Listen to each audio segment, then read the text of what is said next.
levels are working. Make sure my mic's Mic turned check, off. mic check. Going live. Mic in check, about a camera minute check. and a half. Well, show starts in a minute and a half. We're live right now. I'm gonna get the chat going. Time for another show. What show is this? Number 8. Number 8. 8 chat. Where are you from in the multiverse?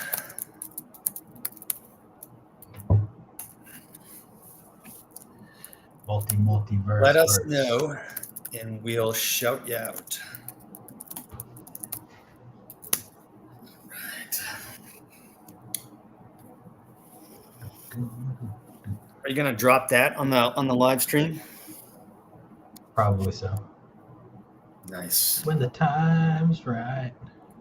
What up? That's my brother, like his new logo for his baseball card and comic book channel. That's a really cool logo. Baseball cards before work. Yep, I made that on Grok for him. Right, we've got about 30 seconds to go. Actually, no, we got a minute and 15. Maybe a minute.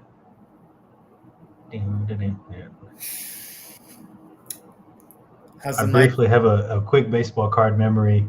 My friend CJ growing up had a bunch of baseball cards. One of them was a fellow that ended up being our substitute teacher in elementary school, which we thought was really cool. CJ had his card from, I guess, AA ball or something that he played for a few years, and then he was substitute teaching. What was his name? I can't even remember the fellow's name. He was a substitute at our elementary school. Like, we saw him several times. Oh, shoot. We're live. Hit it. Whoop, whoop. Well, folks, we're here again on another Wednesday. Yes. December the 11th, 2024. Welcome to Mike and Dave's Multiverse. What's up, Dave? What's up, Mike? How's it going? Going good, man. Today we got a exciting lineup of news articles, science articles, crazy stuff going on. We're going to talk about this and talk about that and have a good time here on Wednesday afternoon. Yes, sir. But first, we wanted to remind everybody who's watching to like, subscribe, and hit the notification button. The big one is subscribe. That's the one we're looking for. So, and speaking of which, we are running a giveaway, promo giveaway on Instagram. I'm going to share my screen for that. No, not that. We're trying to be on all platforms. So if you're on Facebook, X, YouTube, follow us on YouTube. Follow us on all those. We got an Instagram too, and a really cool giveaway that we're excited to give you the details of here today that you can enter. Here. Okay. So on Instagram, we're excited to announce that Mike, Dave, and Jesse Coomer are teaming up for a giveaway to celebrate the winter solstice. One lucky winner will receive a signed copy of both Jesse's books, A Practical Guide to Breathwork and A Practical Guide to Cold Training, signed. To enter, follow these steps. You must be both following Mike and Dave, as well as Jesse Coomer.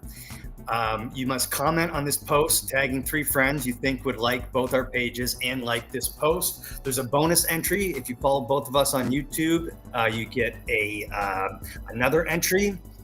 And the drawing will be the contest will end on the 20th, and the drawing will be on the 21st.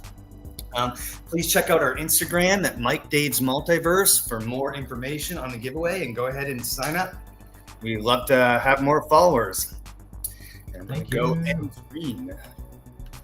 You know, I was actually thinking about that was a great interview we had with Jesse, and I was thinking about cold work today because I went outside. It's been raining for the last couple of days, and the sun finally came out. And then when I went outside, I had a bit of a Wim Hof moment because it was still freezing cold. I was wearing long sleeves, but I was wearing shorts, to be honest.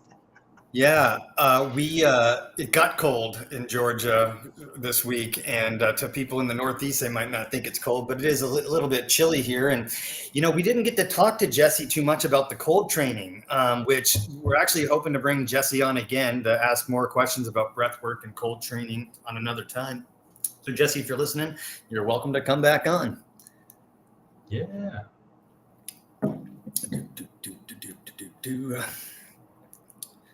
What do we got next, Mike? let's go. Let's do a screen share. Get this kicked off with some space weather. It's been quiet on the space weather front lately. There was an X-class solar flare back on December the 8th.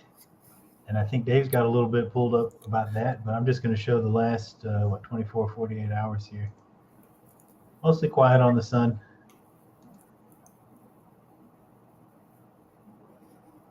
I Although think there it's are cool Earth-facing sunspots.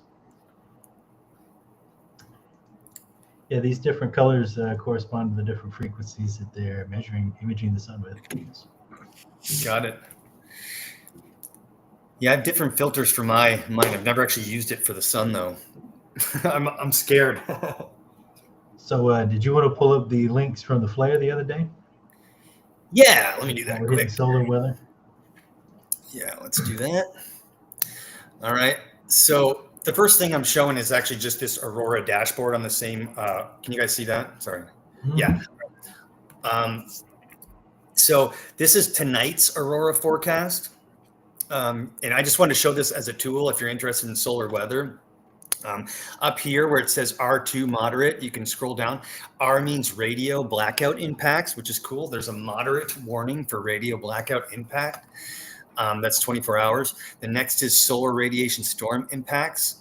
There's none. And the last is geomagnetic storm impacts. So sometimes when these flares are directed towards us, like Mike was saying, it can cause some of this interference. And you can find out how and where here at the Solar Weather Prediction Center. And you can actually go and scroll down and check to see if where you're at in the world is going to have any probability of auroras. And it looks like tonight there might be some modern probability of auroras, at the northern part of the continent that we're on. The next thing I'm going to show quickly, just another tool. It looks like usual for auroras, but we know in the past year, in the past 6 or 8 months, we've had some solar storms where we saw auroras down into even the lower part of the United States, the southern part. Yeah, and which is unusual. And some people think that it's just, just a variant year to year, and this just is a high year. There's a lot of people that relate this to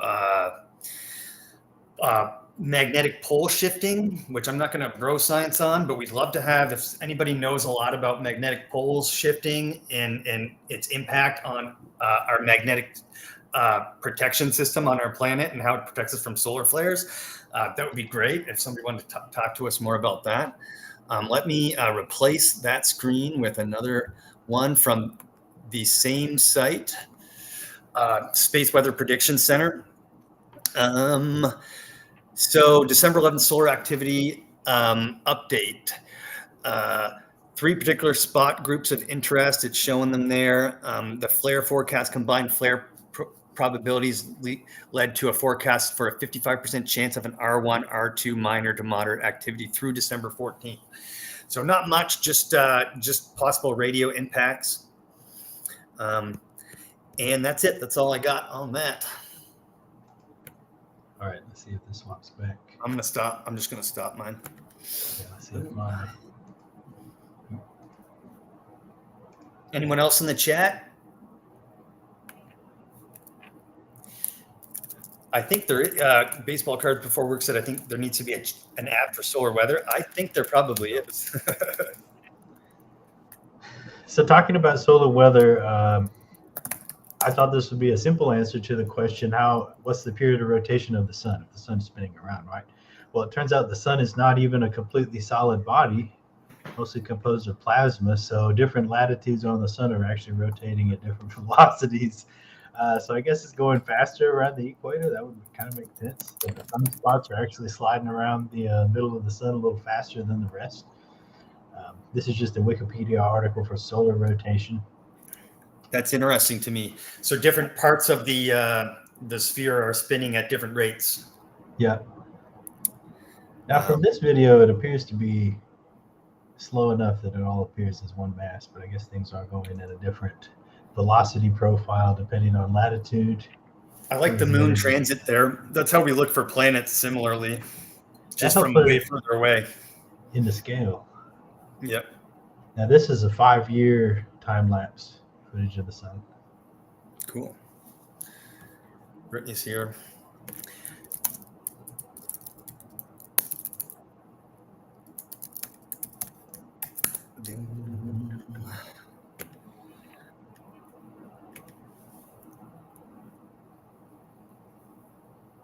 Cool. Same thing, but for the opposite. All right, so cool beans. I'd like to cover solar weather for you guys. What was next? Ooh, I had this cool article. My uncle sent this to me, actually. I'm going to share this tab instead. Shout out, Uncle. Yep, Milankovitch cycles. This is a good summary of Milankovitch cycles on nasa.gov.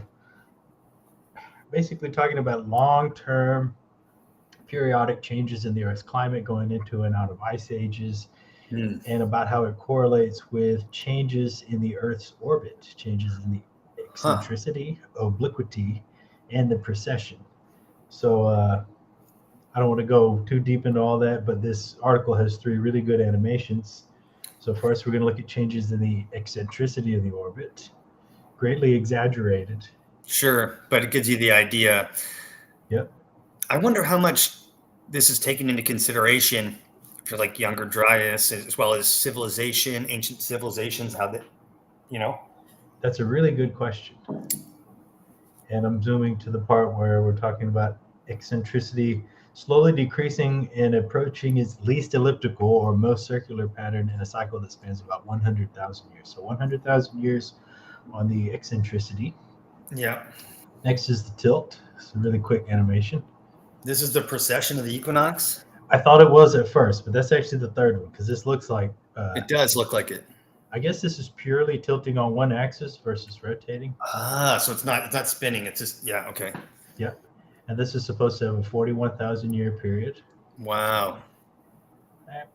And last is the axial precession, or wobble. Here's precession of the equinoxes.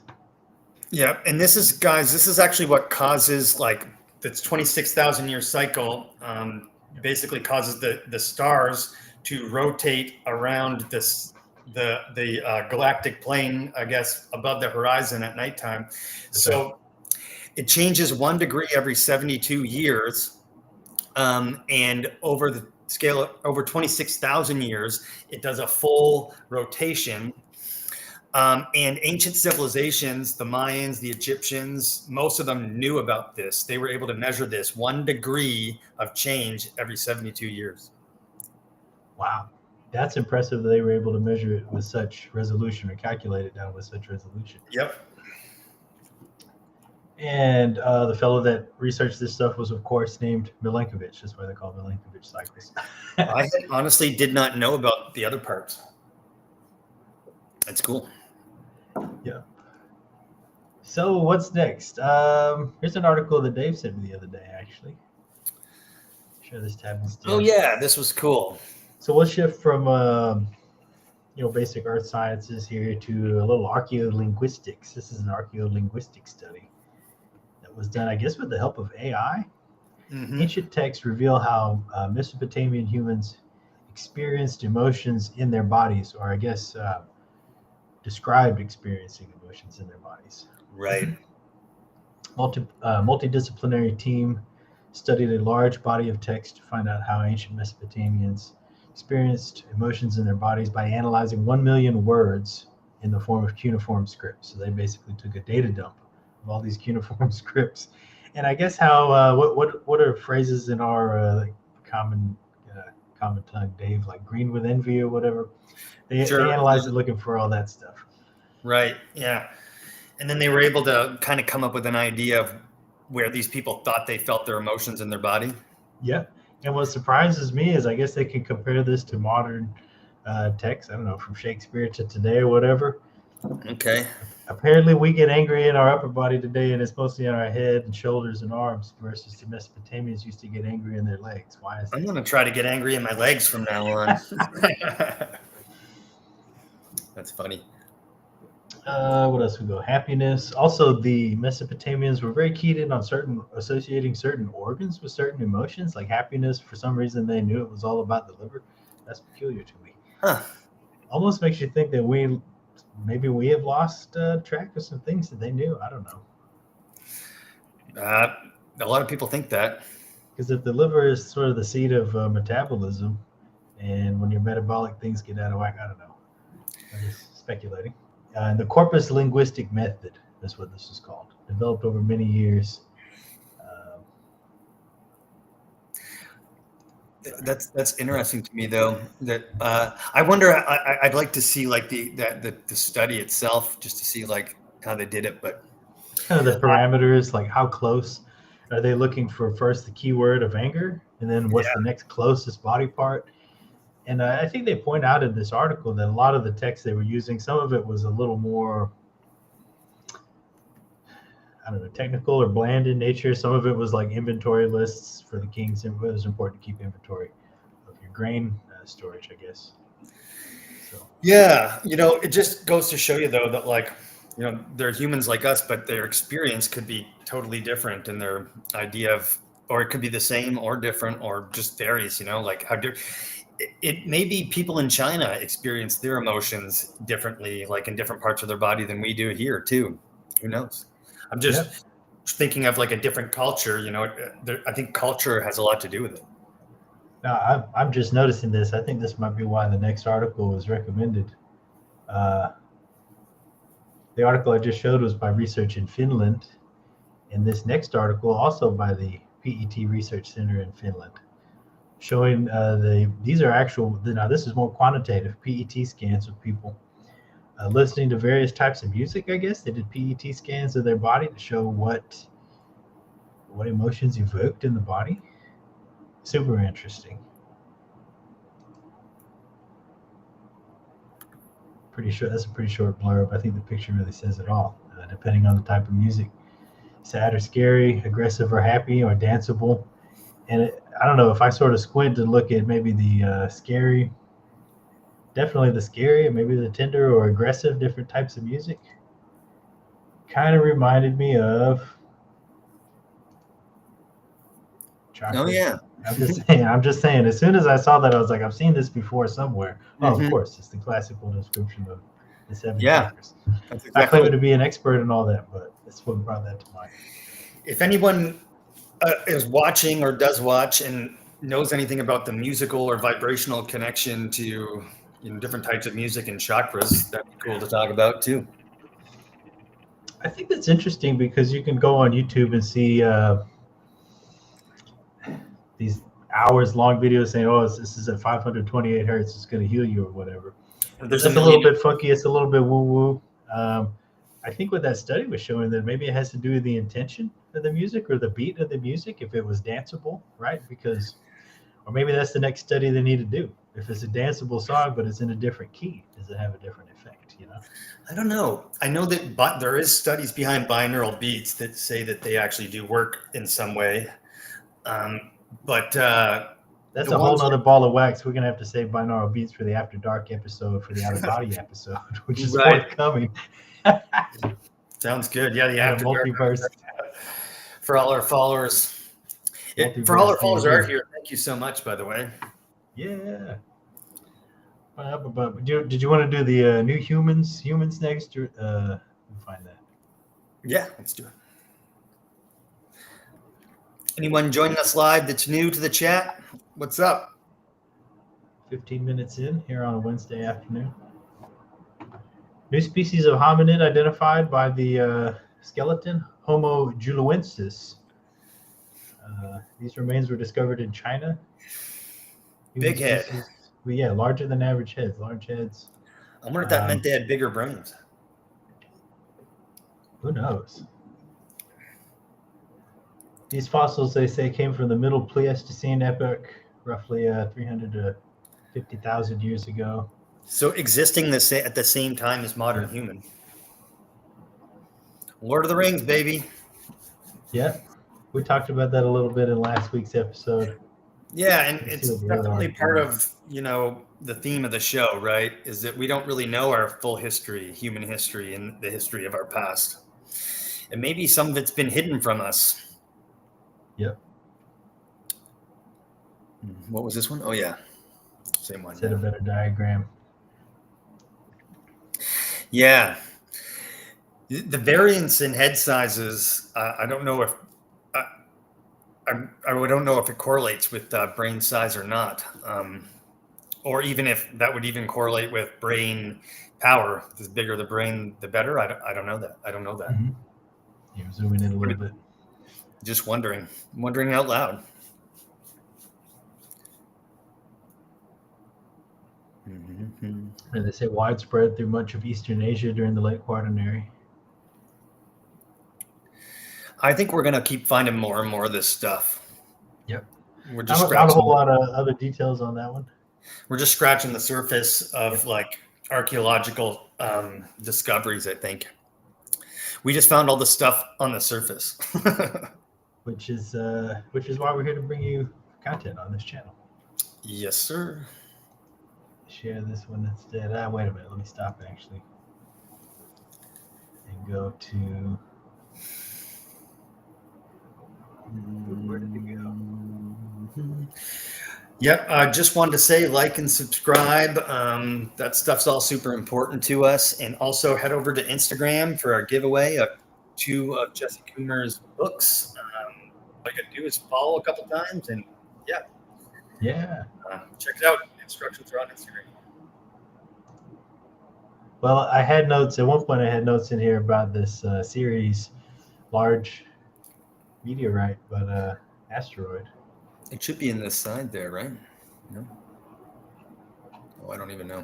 I don't know where the scene went. The scene's gone. Oh well. That's why we're going live anyway. Weird. Yep. Hold up. This is getting back to outer space news. Actually, let me go over here first. Oops. No worries.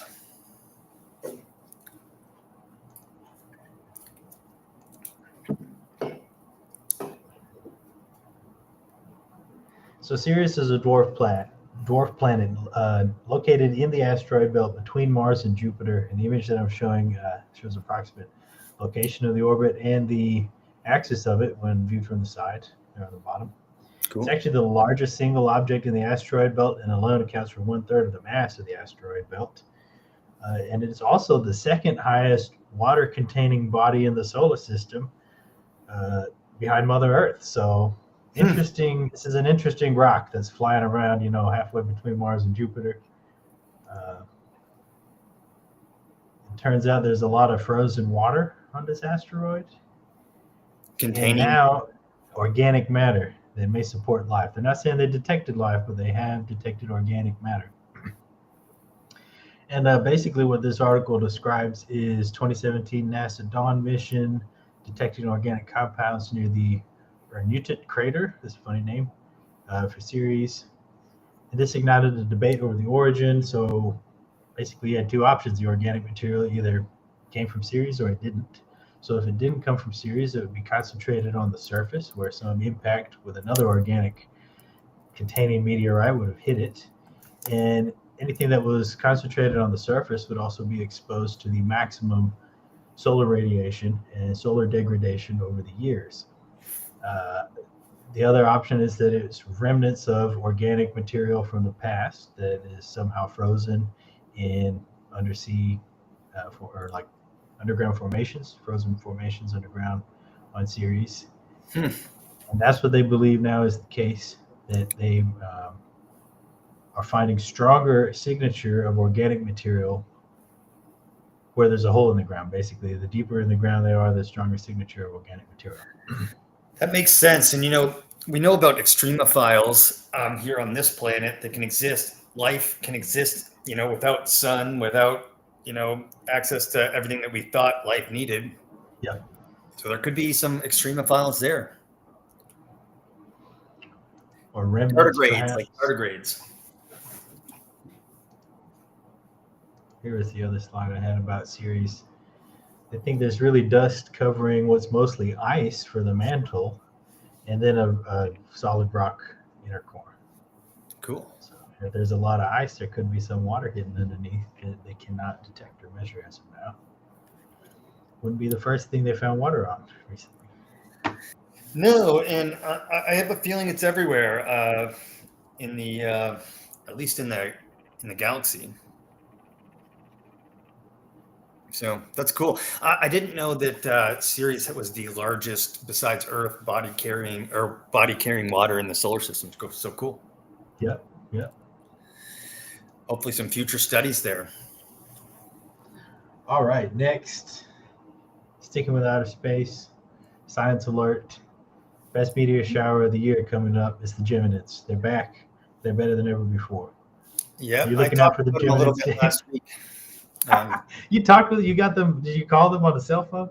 Yeah, Right? I did. Yeah, how are they doing? Well, they're on the way. They texted you back and said OT dub, right? Yeah. Yeah. And some of these pop off in the sky pretty good. So this week is one of the best times to see them, it says, right? Yep. Shower hits its maximum on December the 14th. That's in only 3 days with a max hourly rate of 120 meteors per hour. Wow. Favoring Western Europe and North America. Cool. Yep. So go for a walk this evening. Look in this weekend. Look for some meteor showers. Yeah. Talking about the source of the Geminids. Blah blah blah.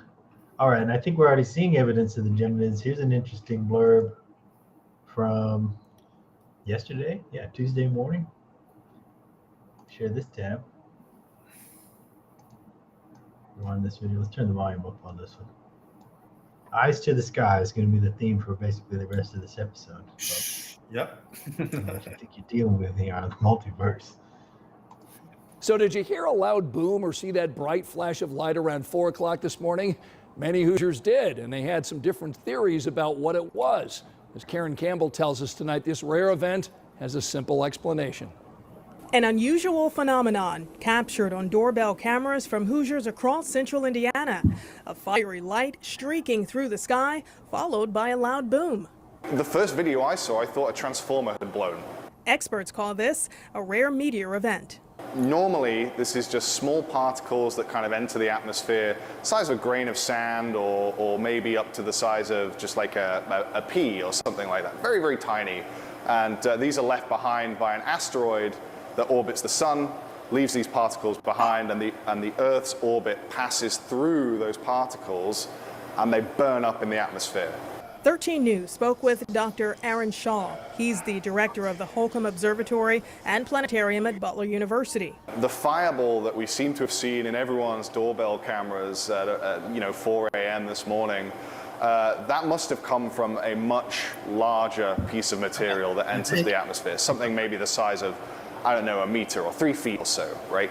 And when these enter the atmosphere, they cause what we call a fireball. Theories of aliens or even Santa getting in a practice run debunked. But this meteor shower does remind us that we're not alone.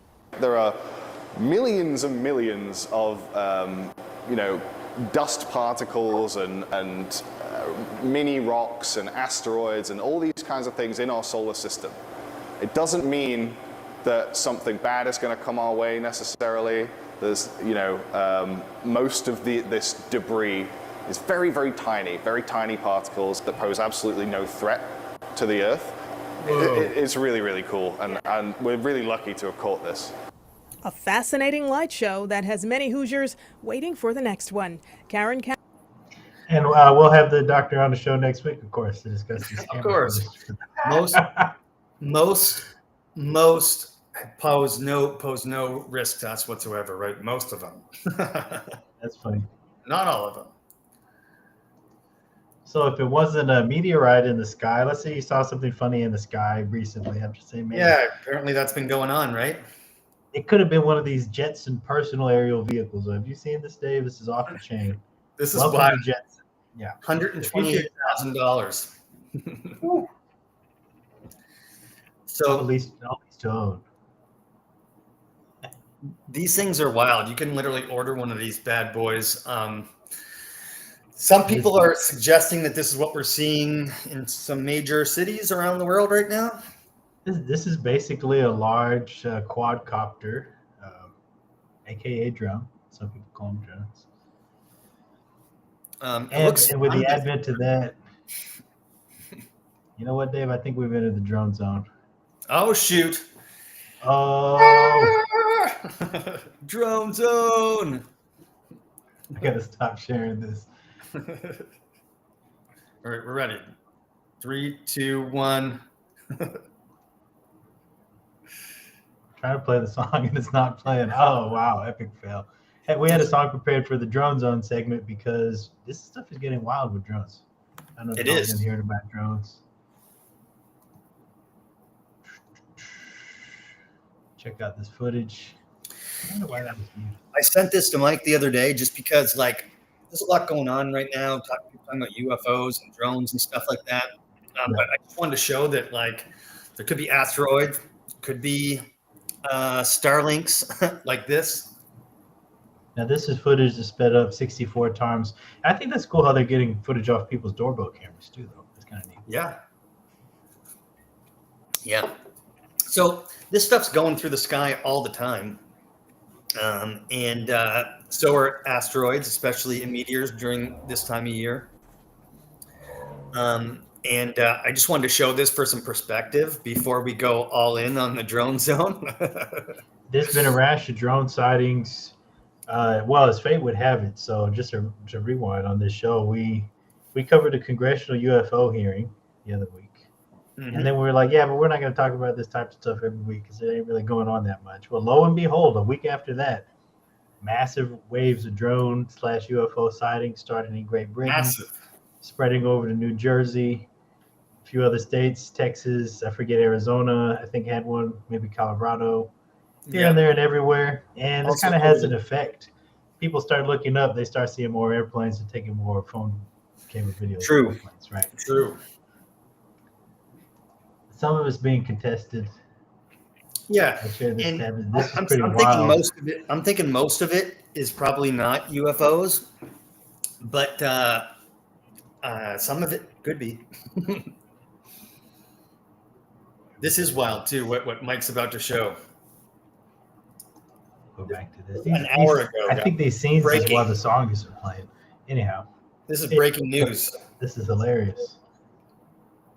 Vulnerabilities. I've learned for real that there is circumstantial evidence that there is an Iranian mothership off the east coast of the United States, and that's launching these drone incursions. They are from high, good sources, individuals who are reputable, individuals who speak with authority, unfortunately are concerned with identifying who they are at this point who are saying this, but this is true. It's All right, who had Iranian mothership on the bingo card? Go ahead. No, Yeah, no. All right, good. You got a marker? We're going to play drone bingo for the rest of the episode. Name that drone, catch that drone. So if it was one of those Jetson vehicles, it could have been a Jetson guy flying, chasing after an Iranian drone, though. So we could have multi-drones going on. Right. By the way, the Pentagon rebutted what this guy said, right? And who is this Mr. Van Drew from New Jersey? I'm sorry, I guess he's I looked him up. Let me pull it up. He's a congressman. He's an actual, okay. I should have done a little more homework before flashing this up, but I figured. I'll pull it up quick. American politician and dentist. He's a U.S. representative for New Jersey's 2nd Congressional District. So he's in the House. But He's a Democrat. He was a Democrat, but now he's a Republican. The Pentagon comes right out and says there ain't no Iranian mothership out there. So if you had the Pentagon on your bingo card, that's honestly, that's the free space. That's the free space in the middle of everybody's bingo card. Is that it's Pentagon related, because we all know that they got something to do with it, right? There's something to do with it. That was in my poll earlier this week, and that's what won was the government. That was a live feed from Twitter, X, formerly known as Twitter. Now here's another one of a New Jersey guy walking out in the rain. All right, so you were here today. You were just inside. You walked out. Why? I walked out because it was worthless. It was the biggest amateur hour presentation I've ever seen about anything, okay? It was ridiculous. There were no answers. Every question that was asked by a member of the state legislature, great questions, no answers, no resolution. They don't know where the drones are coming from. They don't know who's doing it. They don't know why they're doing it, but they say there's no credible threat. It was annoying to be there. I drove 2 hours to be here today, spent an hour in there. I got to drive 2 hours back. The biggest waste of 5 hours in my entire life. So why do you think they called this meeting? No idea. Why would you call a meeting and tell people you don't know anything? I had no idea. And then when the legislators would ask questions, there were no answers. here's the most frustrating part. The colonel of state police said that he had a helicopter of his flying over above one of these drones, a 6-foot drone or something. I can't remember exactly what he said. And he felt unsafe for his helicopter, so he just let it go. Just let it go. Where'd it go? Who knows? Didn't want to follow it because he didn't feel safe. Is that not the most ridiculous thing you've ever heard? I mean, That's honestly. fishy. Do they have any idea where these drones are originating? No, they don't. They would. Maybe if they followed that sucker when it landed, they would know, but they don't. This is a complete lack of effort, in my opinion, on trying to figure this out. This is not about ability. We have the technology, we have the people, we have the training, we have the resources, we have the money. It's just a lack of effort. I mean, Why? I don't know. They should be saying, you know what they should have done today with productive use of our time, if they didn't know anything? Come in there and say, hey, legislators, we don't know anything, but if you get us these 10 things, do these 10 things for us, and the governor calls in this kind of action, we can figure it out. Will you help us? And then we would have helped them. But instead, it was just excuse after excuse, and we know nothing. It was infuriating, and I got up and I walked out. You've been in the service, right? Yeah, I was an attack helicopter pilot, Apache helicopter pilot in the Army, and I helped stand up the initial unmanned aircraft training battalion in the aviation sector of the Army. So I know a little bit about what I'm talking about, and these guys are not doing the job they need to do to figure out what's going on, and that is the Department of Homeland Security, the FBI, and the state police. And they're saying no threat to Americans. They're saying no threat, but how the hell do they know? They don't know anything. They don't know what it is. They don't know where it come from. They don't know nothing. When I walked in here today, I was actually pretty calm. I was excited to be here to find out a couple things. I thought they'd be like, hey, listen, it's FedEx, trying to figure out. But instead, I got the most ridiculous amateur hour briefing I've ever sat through. Wow, that's truly upsetting. Yep. Well, I love that guy. Might have been swamp gas too. You never know. Yeah, of course, the swap gas. Back to X, here was a post that should that congressman be prosecuted for spreading false info. But if he knew that it wasn't an Iranian mothership. Well, he said credible people told him. Yeah, What a credible mess. people. I like to think that we're credible people, but I don't know. I try, but can I show one of these things? Yeah, go ahead. Pull up a. Let me real quick. Pull up the News Nation, but at this point we're just freewheeling until we're we feel like free balling it here. stop All sharing. right, 1 second. We're going sharing screen from X here. Share. Let's just check one of these things out. Bedminster, New Jersey. Yeah.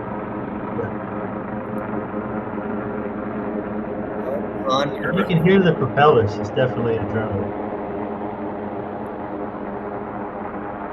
Is that not a plane?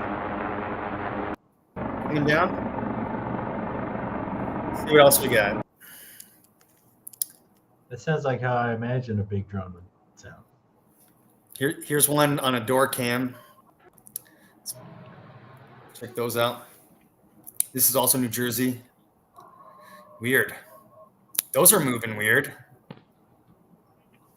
Huh. Here's some pictures people are pulling up of them. This is the most common picture I've seen of these things. It does look like that Jetson thing, no? It could be a Jetson, yeah, with a stealth. Maybe they have a stealth option that they're not offering on their website. That if you are in the know, if you're a certain type of person, you get a stealth option. I don't know. Maybe. These You are think some they other. did test the regular Jetson out with a select few before offering that to the public. What are they testing with a select few now? A silent Jetson, maybe? I don't know, man. I'll zoom in with my camera all the way up Check to the this ground. out. This is what I get. It has a round, like, I saw the shield survey today. around This it. is good. Fucking nuts. Wow. Well, right? That's zoomed in, 208. And I'll show you the drone right now. No. Sky. That one might be a real orb. Yeah, it looks like it. With a wobbling. What like on that. earth? Oh, yeah. That might be anomalous right there. That might be. That was a weird one. Let me get out of this one. See what else we got. Hey, that reminds me of something I saw this week. I'll throw this up real quick. Yeah, let's do it. The orb that he was showing looked like the first ever image of a photon, which This came out not too long ago. Everybody online was joking and saying it looks like a lemon. That looks like one of those drones. or maybe one of those blinking drones. Like they somehow managed to capture a still image of a photon. It kind of looks like a walnut-shaped third eye too. Or one of those chakras. One of the chakras at the top. Right. I'm not prepared to speak fully to the physics on this one. I actually thought it was a joke. The first couple of YouTube videos I saw, I said, this is a Photoshop of a lemon or something. They're making fun of it. Apparently, this is real. So. I think it's cool though. Anybody in the chat seen one of these drones? What does the chat think about the drones? There's Sean. Hello, Sean. He's back again. What do you think of the drones, my friend? Drones. BS? Yeah, I don't know what I think about them, dude. It's just wild. Like, the election happens, then there's this uptick in UFO stuff. Part of me thinks we're dealing with a false flag operation. Scare the shit. Just be a test of the security systems. Yeah. Get a little more control from the citizens. Hey, protect us from the drones, Yeah. I don't know, but this is unprecedented, isn't it? As far as we know. It feels unprecedented. My theory right now is that Jetson. Occam's razor says that a bunch of rich people in New Jersey are flying those Jetsons around, scared. They got a bunch of Jetsons. They're having fun, not telling anybody about it for now. Right. Now, the ones over the nuclear base over in RAF Lakenheath in England, probably not rich partygoers. No, but these New Jersey ones, they kind of wobble a little bit. They're super slow. Yeah. They look like quadcopters. They look like actual drones. Yeah, they don't act like the TikTok or the orb UFOs or the. There was one crazy UFO that I'm going to show next week, I think, because I don't look for it right now. Yeah. But we're going to do some more UFO stuff next week too. So because it just keeps happening. As long as it happens, we're going to cover it. That was about it. That's about all we had for this week. You got anything else, Dave? Let's see. We're talking about the giveaway at the beginning. We need to plug our giveaway again. We have this really cool. Yeah, let me plug it again. Sean said, "I wish I could have caught a glimpse, but they didn't come our way." Are you in New Jersey, Sean? You guys are in the area, I believe. Do like near New Jersey, anyway. Let's see. Stop screen sharing. No, So we're gonna share our giveaway. Woo! One lucky entry member is going to get 2 signed copies of Jesse Coomer's books, A Practical Guide to Breathwork and A Practical Guide to Cold Training.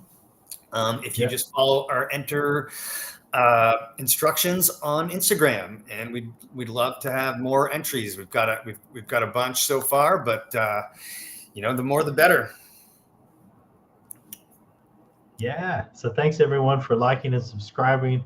Leave a comment if this video was interesting or if any of our other videos was interesting. Check out.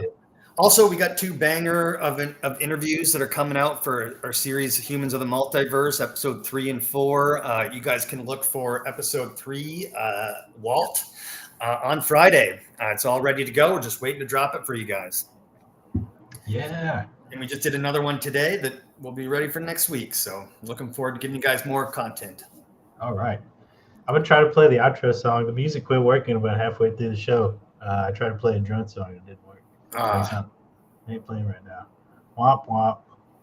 Yeah, let me delete this scene. I'm trying to see if it's these scenes. And the song ain't trapped in a scene, Anyhow.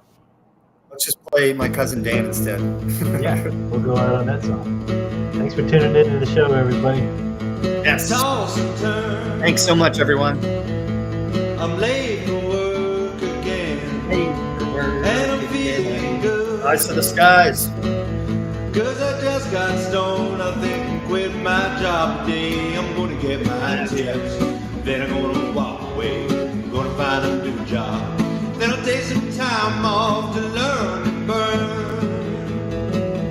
I got something to roll around, and I'm feeling good. Don't we all need some time to unwind, take the edge off? Yeah, I want you here. Why don't you call in sick? Baby, that's what I did.